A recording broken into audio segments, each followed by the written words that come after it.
Welcome to Indie Film Podcast. This week we're talking about pre-production preparation for camera teams, which can only mean two things: storyboarding and shot listing.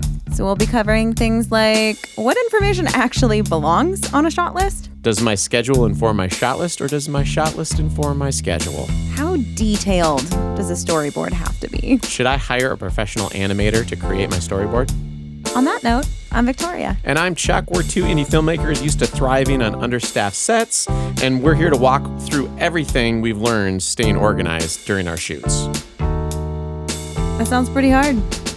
Staying organized on a shoot in general. Yes, and you got to be ahead of the game most of the time. It helps to be ahead of the game. That way, when things pop up, it doesn't ruin your day as easily. It doesn't completely...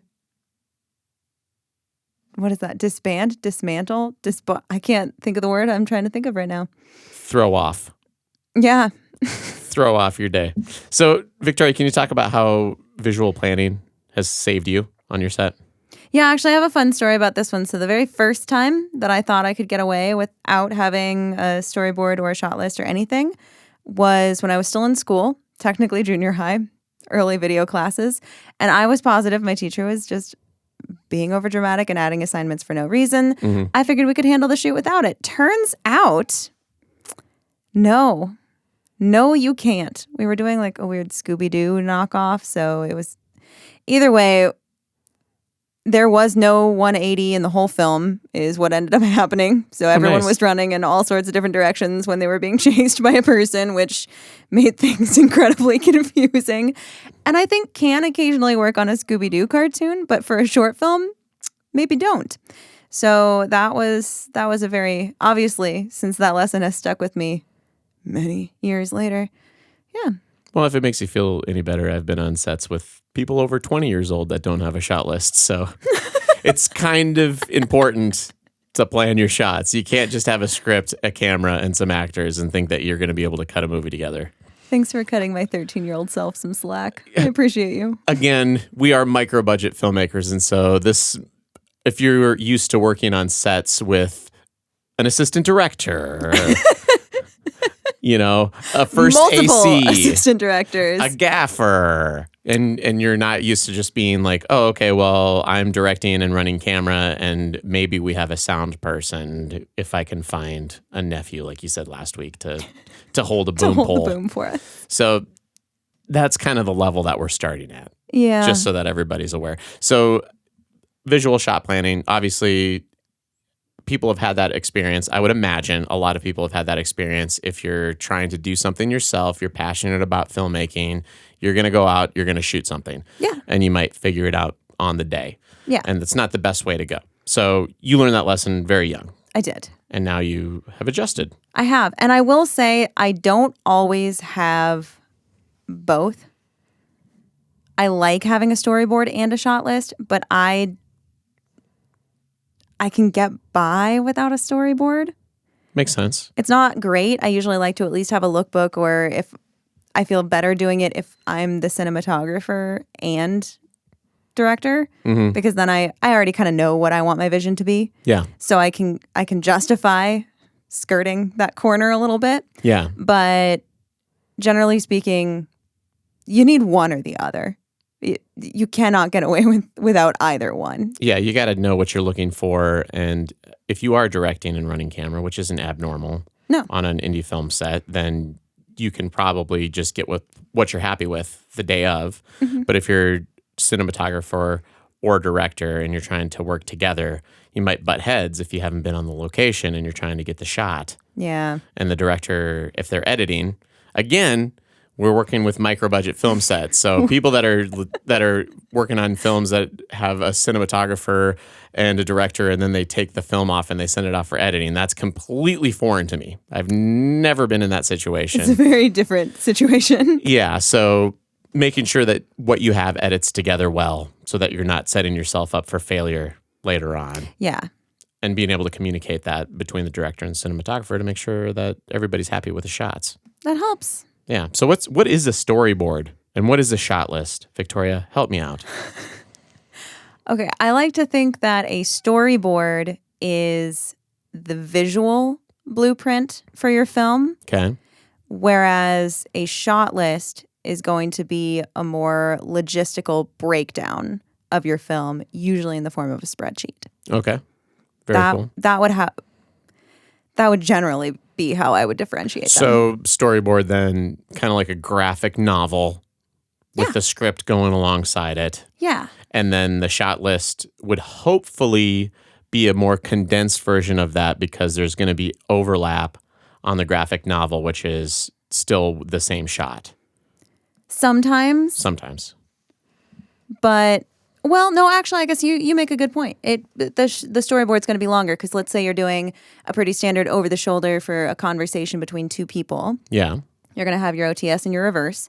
And you're going to cut back and forth to those in the storyboard a little bit. Whereas for the shot list, you're just going to show each one. Mm-hmm. In your storyboard, you may show it like cutting in tighter, in which case you'd want to make sure that in your shot list you mark that you want another one where you're cut in a little bit tighter and maybe it's not a dirty OTS anymore. It's just a tighter single on that individual. Something along those lines, totally fine. But yeah, generally speaking, you're right. Your storyboard is going to be longer. Just shooting 12K and punch in and post on all the angles. Yeah, forget all this angle stuff. Just shoot one big wide shot. Treat it like a play. Make sure your actors are ready and just go. You know? We're being facetious, so please don't do that. But actually could be kind of a cool concept. I don't know. Give it a shot. Try it out. This is indie film. Get weird. Yeah. Or, like in my experience, if I get the boom in the shot and that's the one that they want to use, you can crop in a little bit if you're shooting it with enough resolution. Actually, that was one thing that was recommended to me. On a shoot once, I was going in for a pretty tight, just bird's eye shot over somebody who was being beaten to a bloody pulp on the ground. Nice. And I was like, you can see the leg of one of the light stands just like right there. It's just the edge of that little foot is in the corner. And my B cam and gaffer looked at me and he was like, we can't move the light. So just crop in a little when you're editing. Yeah. And I was like, oh, you're right. I can just do that. Yeah, if you have enough resolution now. Back in when it was 1080p, that's kind of risky. It was. But nowadays, you can get away with it. If it's not too much, you can get away with it. You can or you could try the AI expand tools and see what happens. Yes. I don't know if you've gone down a rabbit hole on those on social media, but whoo. You can do some cool stuff, but that requires that the camera be on sticks and pretty steady, or at least that you steady the image, stabilize the image in post where it's not moving anywhere. A lot of the results are absolutely horrifying. They are terrible. AI has some bad nightmares, and I don't love it. Okay, so for your storyboard itself, obviously, yes, you can hire an animator for it, right? You could hire or an illustrator, graphic designer, whoever you want. I would say that maybe that doesn't need to be a top line item for your budget. Okay. That would be one of the places I would rather cut corners on. Not because I don't appreciate those artists and think that they do amazing work, but again, I prefer to work off of a shot list. Yeah. And there are some really fun cheats and hacks that I've learned for storyboarding, like especially if you have access to the locations and your actors, or at least stand-ins. Yeah. Just bring a camera or your cell phone and take some photos. Yep. And there's your shot list. And if you really don't have those, in a pinch, you can even use stock photos. Yeah. So I don't know. I'm not going to say that that's a pointless job because it absolutely is not. And especially for a very well-funded project, is a valuable tool to have. Makes sense. But don't think that that's what you need to have an effective storyboard. Yeah, I would agree with that completely. I've never storyboarded anything, I don't think. We've only spreadsheeted. And there's a lot of times, though, when you're an indie filmmaker, micro-budget indie filmmaker, not just indie filmmaker, but you can't get into the location ahead of time. Yeah. And so you're speculating. And why would you waste all that time speculating what it's going to look like when you're going to have to adjust when you get into the location anyway? Yeah, because it can get real messy real fast. So it's a luxury to storyboard, but you do want to have a shot list. But you can also just draw stick figures too. True. To get your point across. Yeah. Just give everyone a different hairdo so you can tell them apart and you'll be fine. Rough idea. This is what the movie will look like. Yeah. Ish. If, assuming that we follow the script and don't make edits after we film it, which spoiler alert, does happen. All the time. Nice. So talk about a shot list. What is a shot list? Shot lists I feel a little bad speaking to because I'm ridiculous. I have a very large spreadsheet template that I use for mine. Nice. That has just been an amalgamation of all the things that I've ever needed to know about a shot on a set. And so it's a lot of information to fill out. As a matter of fact, Danny, who was on the last couple of episodes with us, was talking about being the cinematographer for Dive. And he was talking about when I sent him my spreadsheet template for the Dive shot list for him to put in there. He was like, man, I gave up on that thing like halfway through. There was a lot of information to put down. What's too much information? Like, what do you have in that list? So it's a lot of the standard stuff. The standard stuff probably being what the scene is, as well as the angle of the shot, if there's any movement, interior, exterior, and any notes that you've got about the shot. Okay. I also like to include things like maybe what lens I'm going to be using, how many people I expect to be on camera, any notes about what line it's starting from to where it's going, because then I draw in my binder that I have for every project about. I'm sounding crazier and crazier with every moment here. I'm so sorry. What else is in the binder? Just magazine articles and clippings. Nice. Home addresses of anyone I've ever talked to about the film. You know, little things. Don't ever lose any information because you never know when it's going to become pertinent. But it's a lot of detail to have to keep track of. And to be fair, it can be very off-putting. Sometimes you just, obviously, Danny didn't want to go through and fill out all that information, and I do not blame him one bit. I went through and filled out some of the additional information on it. But it helps me in a lot of ways that you wouldn't necessarily expect.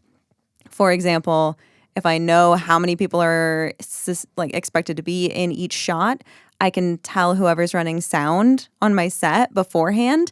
Yeah. And then when we're going into that shot, they know, oh, I need this many labs set up and ready to go. I need this many people, on boom or whatever. If my gaffers want to look at it, then they know how many people they need to actually have lit versus how many people are actually talking. It kind of helps everybody stay on the same page.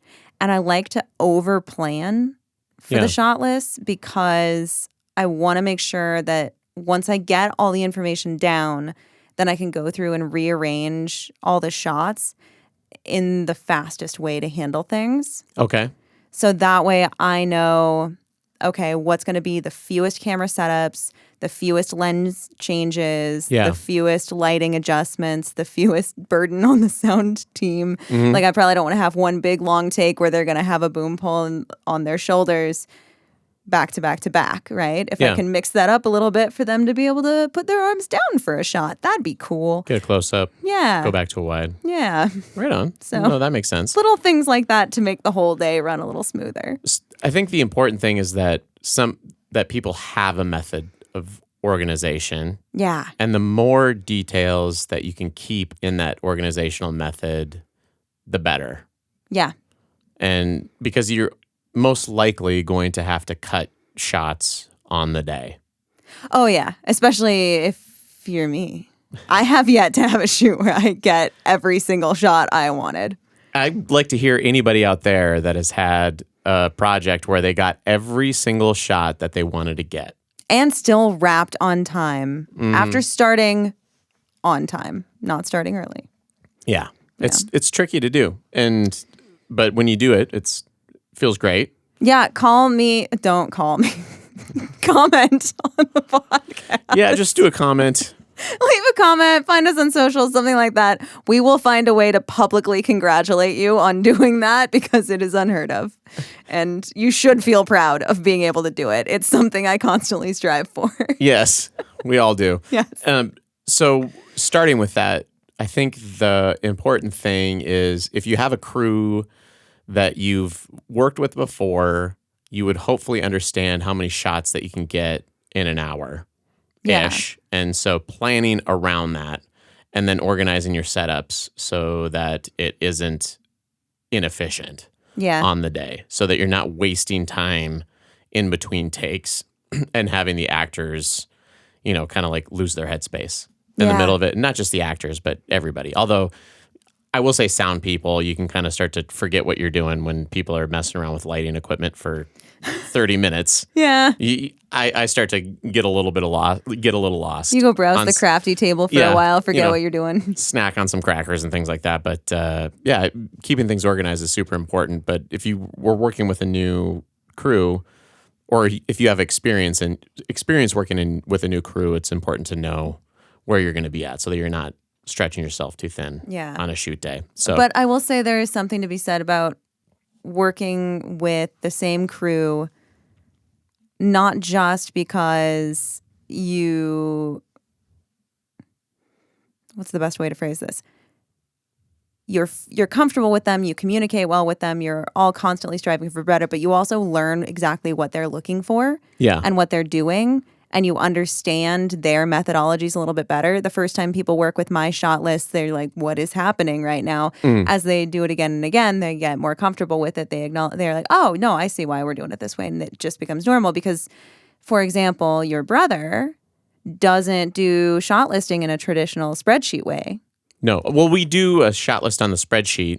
But you don't carry that spreadsheet around with you. No, he just has note cards in his pocket. Okay. It's like a cross-check. Yeah. As far as making sure that we have everything done. It gets an X on it, and then it gets moved into the finished pile. Nice. And then if something can be skipped, then it gets looked at on the day, and he'll do some editing in his head and realize that we can skip this if we're running low on time. Okay. And so it's just kind of trusting him as a director and editor to be able to put what we get, the assets that we get on the day, into the final project efficiently. And you just have to do that on an indie set. You're going to have to make cuts. Yeah. And he can just do that in his head, and we trust him. But I'll be honest with you, the first set that I worked on where I saw the note cards was Idea Guy. Yeah. And that scared the living daylights out of me. I could not imagine having your shot list down to note cards and hoping you remembered where everything went, what it was in relation to other things. How do you have your scripty notes on there? It just sent my really overly organized brain into this whole downward spiral. Mm-hmm. And then I saw how flawlessly you all executed it. You had it down. It was another art in and of itself, and then it still cut together well. You didn't miss anything. We shot list as a group though too. Yeah. And so that's helpful. It's not. Oh, that is true. We don't just send the script off to the cinematographer and say, hey, create a shot list for the day. And then let's create this shot list together. And for Idea Guy, and then also for Stockton to Table Rock, the feature film, it was Elliot, myself, and the cinematographer, Danny Clamoris, that made the entire shot list for it. Yeah. We did break everything down to make sure that there wasn't going to be anything missed. Yeah. And we're not used to working with an AD on set. No. We're not used to working with a script supervisor. That's kind of a luxury that we've completely given up on.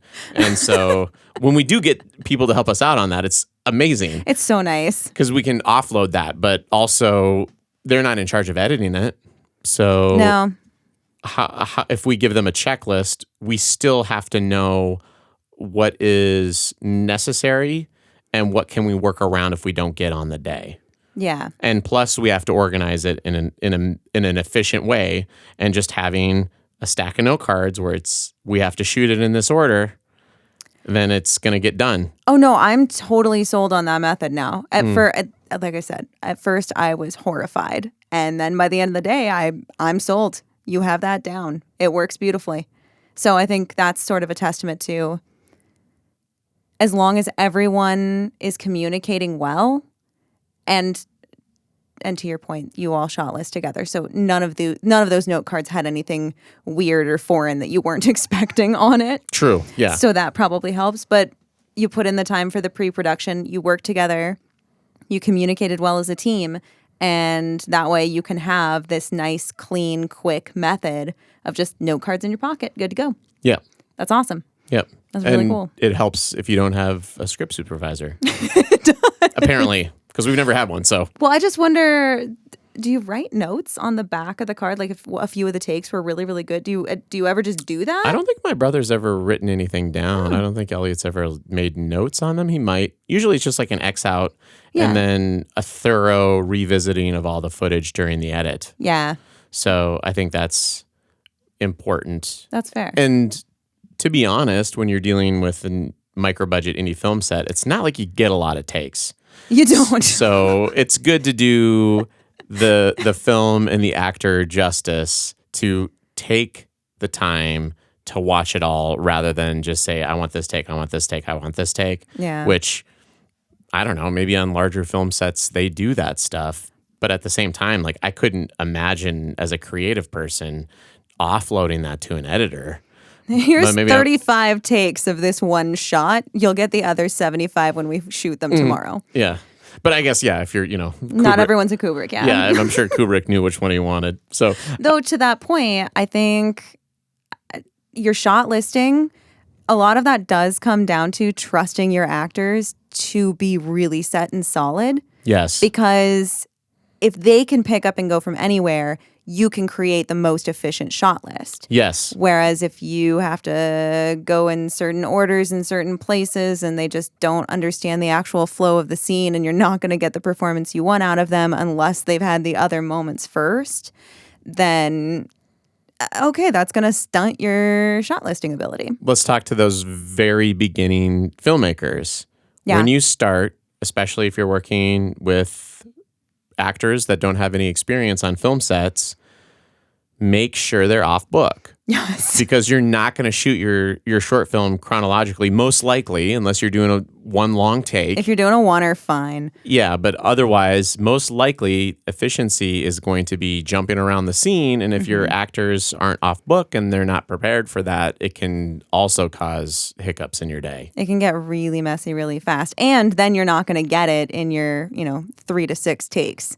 No. Right? You're going to be 10 to 12 takes that you can't afford on an indie set. And if they're jumping around, they're going to have to know where their head is for each part of the film. And if, one take they're happy and the next second they're angry and upset and they don't realize it. And they haven't put in the character work to actually build that growth and know where they are emotionally in the moment in that scene. Yeah. Yeah. It's tricky. There's a lot of hiccups. What do you do for organization, or what software would you recommend for organization? Oh, there are actually a couple good ones. So I used to love Celtx, CELTX. Okay. That was my absolute favorite. I used it all through college and even a little after. And it was always just amazing and phenomenal. At the time, it was also one of the very few options that existed. So now you also have things like Studio Binder, which is really great. But then, the template I use now is just a Google Sheet that I've made. Google Sheets. Yeah, Google Sheets are great. I use Google Sheets. Notion is wonderful as well. It's a great way to stay organized for things. I also like using Slack, which anyone who also works in corporate America is going to be really upset about, but is true because you can upload all these documents. You can annotate everything in there. You can create different groups and channels for talking about specific things. It's a really good way to keep everyone on the same page, and then also have some cloud storage for your shot list, because it is important to make sure you not only have a printed copy of your shot list if you're not using note cards, but you also have a digital copy of it and have it available. People will need it in a pinch. People will need it. They will. I do prefer to have it on my phone when I'm running Boom. If I need to look at something, to be able to look at the script, because it's in my pocket, I can usually, free up a hand. Though it's the one running the gain knob anyway. But if I need to cross-check something, because as a sound operator, I do need to know where we're going to be.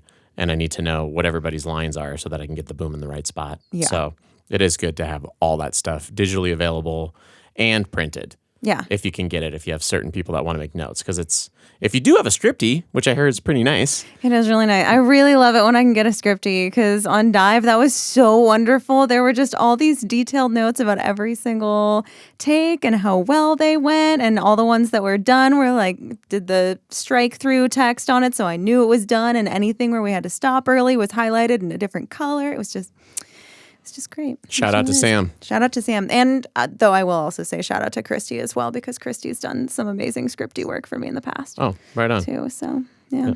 Haven't had them on set very often, so They are wonderful. I am jealous. How do you normally organize them? I'm going to say with lower entry studio shoots, we tend to go out. We start wide and then just move in on each scene. I try to do that whenever I can.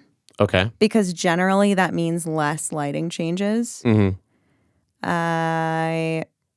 Yeah.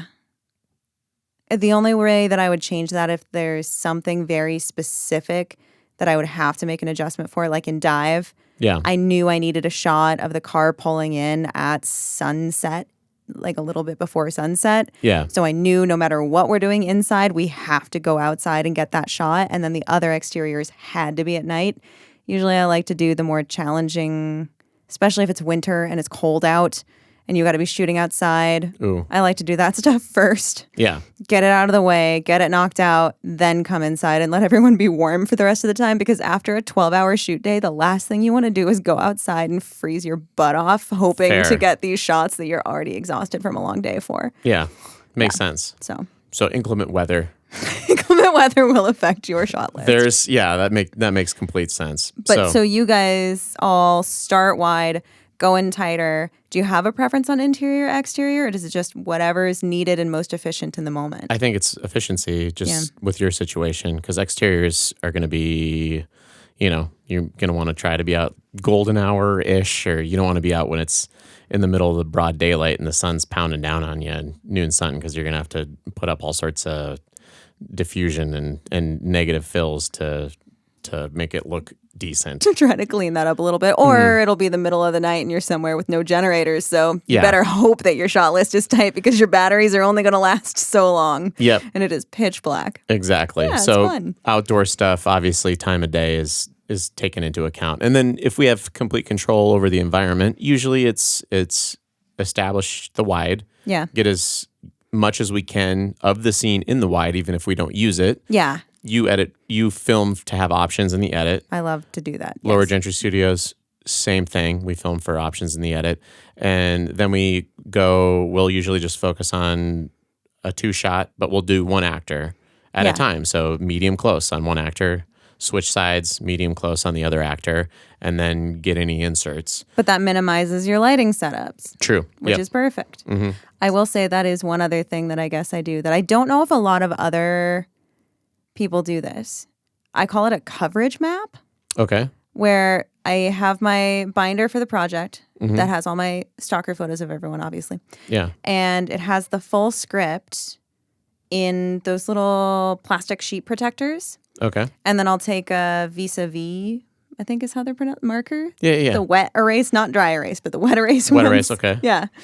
I'll take those and I'll just draw lines marking off what each shot covers. All right. So they're color-coded to what shot they are. Okay. And then that way, when I am looking at it at a glance, I see what shots cover what parts of the scene.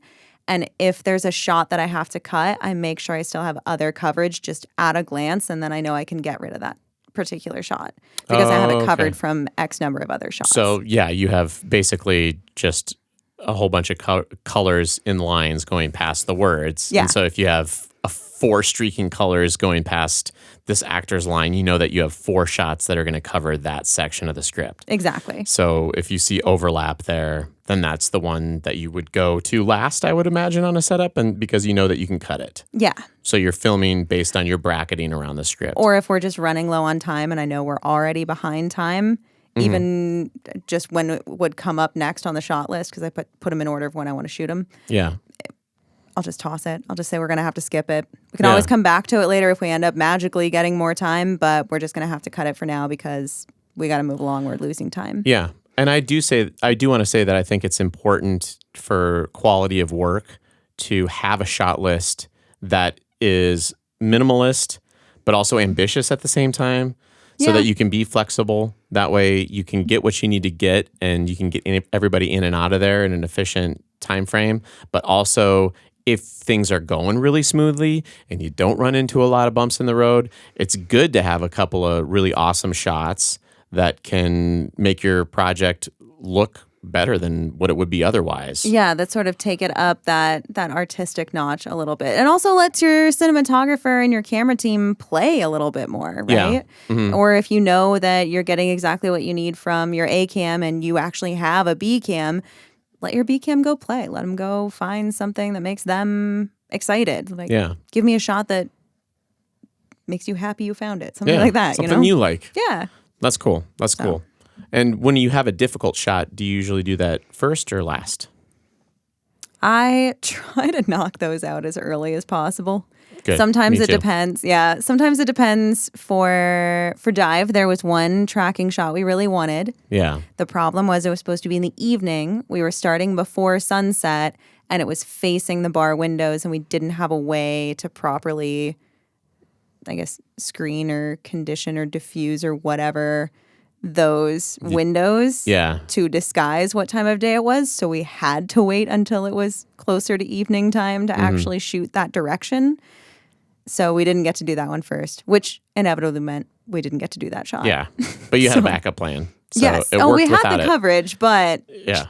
it was a pretty shot. It was Danny's idea, and it was a really good shot. And now the world will never see that magic, and that makes me a little sad. Yeah, it's a bummer. It is. But stuff like that happens in filming all the time. And I agree with you that it's good to try to get those complicated shots out first. Yeah. And understand how much flexibility you have in your shot list so that you can cut things later on, because those complicated shots inevitably will encroach on your shooting day. But hopefully you can get some other shots knocked out quicker, down that shot list. But you want everybody's energy and excitement to be at their highest level on your shoot day. And usually that's first thing when everybody arrives. Yes. And I will also say, if you can get into the location and practice with the camera, not necessarily concerned with the lighting setup, but just at least get the blocking down and rehearsed with the actors, it will speed things up immensely. I'm thinking on our short film Idea Guy that we shot. It had a complicated movement of the camera. It was just a pushing in and out on some tracks, but we also had the actors that were supposed to hit cues at certain times. Yeah. And we spent a good... Without talking to each other, there weren't lines. No. It was a silent film. Yes, so they had had to cue each other other ways. Yes, and it was... Well, we were shouting kind of out... The director was shouting from behind the camera. And for a few of them. But it was a tricky one, and we spent a good few hours just rehearsing it one day, which it's good that we did, because we would not have finished the shoot that day had we not rehearsed the complicated shot. No, that was definitely a must-do. So don't underestimate how slow moving shots can be on shoot day. They are complicated. Yeah. Unless you're shooting on a Canon with autofocus. Then you just roll right through. I'm kidding. Please don't trust autofocus. Just stabilize it, autofocus, just track the person, whatever. It's going to be fine. We're treating it like a Law and Order episode. Go. Yeah.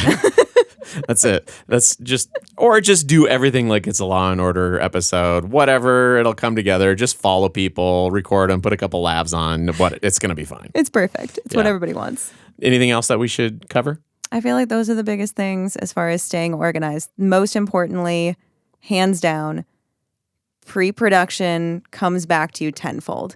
It's not just the whole an ounce of prevention is worth a pound of cure thing. I would say it's more than that. Every single minute that you put 2 into... pounds. Yes, it's 2 pounds. 1.25 ounces is 2 pounds. Let me get the formula. But every single minute you put into pre-production, to planning, to communicating well, to making sure everyone's on the same page, to blocking, to taking photos, to everything. All the time you put in there is just more time you're going to save on your actual shoot day when you literally do not get a moment to spare. It's always worth it. And making sure that you share as much of that with cast and crew so that your shoulders, aren't overburdened in a moment of catastrophe. Yes. And there are other people there to help pick up the slack, because otherwise I hate it when something happens with sound and the entire set grinds to a halt because I'm having an equipment issue, which, that type of stuff happens. But it will. But when it's problem solving things because you run into this pillar in this location is blocking the shot that we wanted, we have to figure this out. if it's just the cinematographer trying to figure that out, or it's just the director trying to figure that out, you're not going to have as many eyes on the problems, and you're not going to have as many viable solutions presented to you. All of these people are on your set for a reason. They're creative, they're intelligent, and they're talented. Let them all work together and bring those skill sets. Yes. Hands down. Do it. Except for the untalented ones. Don't let them open their mouth ever. Oh my God. That nephew that comes in running boom operated. One little nephew. Coming in to do sound. All right, anything else? I think just a succinct goodbye. Succinct farewell. Bye. Bye.